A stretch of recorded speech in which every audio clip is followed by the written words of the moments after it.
We have repeatedly reported on the staffing crisis facing our industry and most other industries. The hospitality industry is especially hard hit because we employ so many more people than almost all other industries. Also exacerbating the situation are the findings of a recent Washington State University study which showed that the psychological toll of losing a job due to COVID-19 caused many young hotel and restaurant workers to consider changing careers. Our industry was the most heavily mitigated segment, with restaurants in Pennsylvania facing repeated, full, or partial shutdowns. The latest edition of Pennsylvania Restaurant and Lodging Matters is out today and features several articles on rethinking, retooling, and revitalizing how you attract and retain employees. Part of recruitment is letting potential employees know what jobs are available. You can post open positions on the PRLA job board free of charge. PRLA's industry awareness campaign, Level Up, is underway and seeing good engagement across all social media channels. We are profiling current industry employees, telling their stories of how and why they chose the industry. If you have an employee who has a great story and should be featured in one of our Level Up posts, please share the Level Up form included in today's newsletter.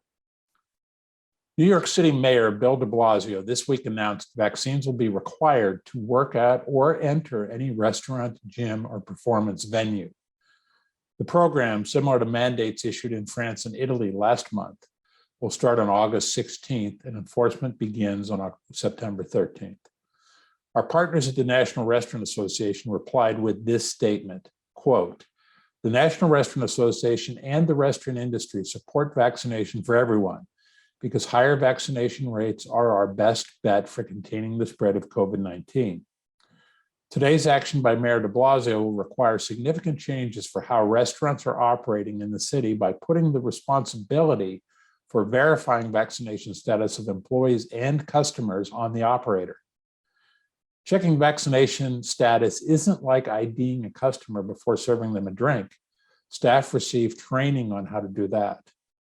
Now, without training, our staff members are expected to check the vaccine status of every customer wanting to eat inside the establishment. Last year, when mask mandates across the country were put in place, restaurant workers suffered terrifying backlash when attempting to enforce these rules. The association's ServSafe experts had to go so far as to create a conflict de-escalation training module to support those front-of-the-house workers dealing with customer pushback. We hope that the city will take this into consideration and will work with us to ensure there is clear guidance and support for our workforce," end quote. PRLA concurs with this perspective, and that's one of the reasons we are devoting significant resources to vaccination clinics for hospitality workers in Pennsylvania. Our clinics have focused on Philadelphia and its surrounding counties, but we're working diligently to bring them into other parts of the state. National Restaurant Association EVP of Public Affairs Sean Kennedy recently applauded the efforts of PRLA and our colleagues in the state of Michigan for these efforts. PPP borrowers with loans of up to $150,000 are eligible to submit their forgiveness application directly to the SBA rather than with their banks through the new PPP forgiveness portal. The portal began accepting applications on August 4th, and the application process should take about 10 minutes. The Altoona Mirror published an op-ed by Doug Simon, owner and head chef at the casino at Lakemont Park, which outlines why replenishing the Restaurant Revitalization Fund, RRF, is critical for the industry's recovery. Two bills calling for the RRF replenishment have been introduced in Congress, the RRF Replenishment Act and the Entree Act. PRLA encourages you to reach out to your congressional representatives, urging their support of one or both of the bills. CBRE Hotels Advisory released its latest U.S. update, which noted that international travel restrictions are benefiting U.S. hotels as Americans have been traveling and spending domestically. CBRE Hotels research also forecasts U.S. lodging demand will return to pre-pandemic levels by Q4 of 2023. The PLCB recently highlighted 8 new features of the licensee online ordering portal known as Loop, such as allowing licensees to upload a PDF file in conjunction with all return requests. PRLA Alcohol Services Committee members who provide the advisory committee to the PLCB met with PLCB leaders this week. We were encouraged by upcoming initiatives to enhance the service to licensees. We also applauded the PLCB for their efforts to help our industry through this pandemic. This week, the PRLA hosted 2 legislative roundtables where state representatives and senators met with PRLA members in informal settings in their districts.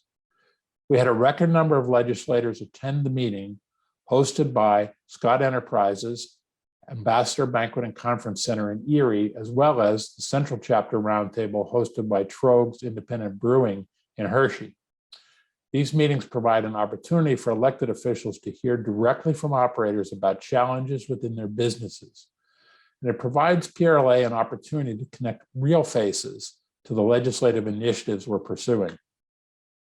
Specifically, we covered the need to pass legislation that continues to allow expedited expansion of premises for outdoor dining, making cocktails to go permanent, and increasing the discount for products purchased by licensees from PLCB.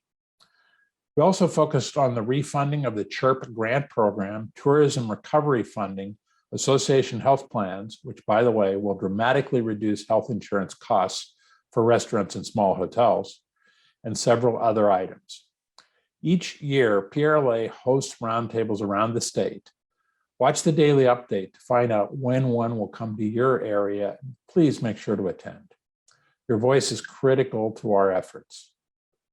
Recently, PBS NewsHour reported that in the year ending in June, wages and salaries jumped 3.5% for workers in the private sector, the largest increase in more than 14 years.